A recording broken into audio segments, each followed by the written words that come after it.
Well, Mike Pennington, he knew us before we knew ourselves. He watched us grow out of diapers to where we at today. This is our home place. This is what they used to call stomping ground. So we were raised here, and we choose to stay here and grow old here.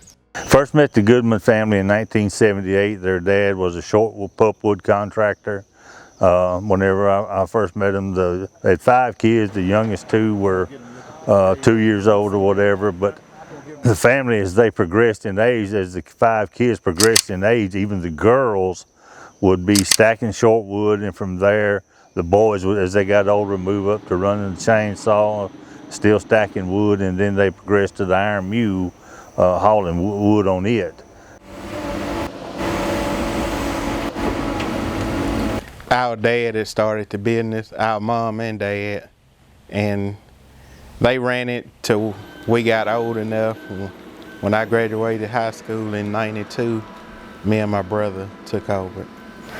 I'm 50 years old, and I've been in it all my life. It started out as a family business. We were doing what they call short wood, pulpwood, where we were using chainsaws, cutting the trees down, cutting the trees in about 5-foot lengths, and then we would have to stack them, and we had a truck that would drive through the woods and pick them up. Then we graduated and was able to buy a iron mule, a forwarder, that had a hydraulic boom kind of like this on it. We used it to go through the woods picking the wood up in, and from there up to where we are now. So everything used to be done by hands. Now everything is done by machines. Mike Pennington, the guys we were working for, they helped us get started, you know, co-sign whatever they need to do, and then when we got to where we could get it on our own, we went from there. You got to want to do it, and I think that's one of the biggest problems that nearly every company is facing today, is trying to find somebody that's willing to work, want to work, have that drive to work.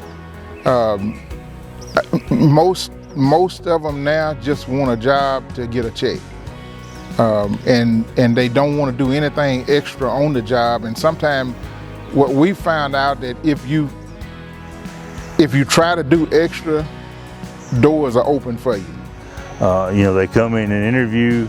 You try to assess their work ethic, what it may be, what type of person they're going to be. Are they capable of learning how to run logging equipment? First, do they want to work outside?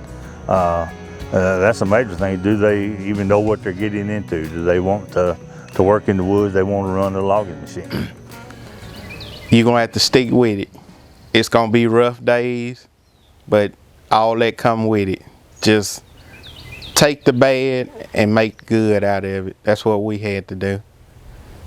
We just stayed faithful to it. It's a lot of days we wanted to stay at home, but we knew better days was ahead.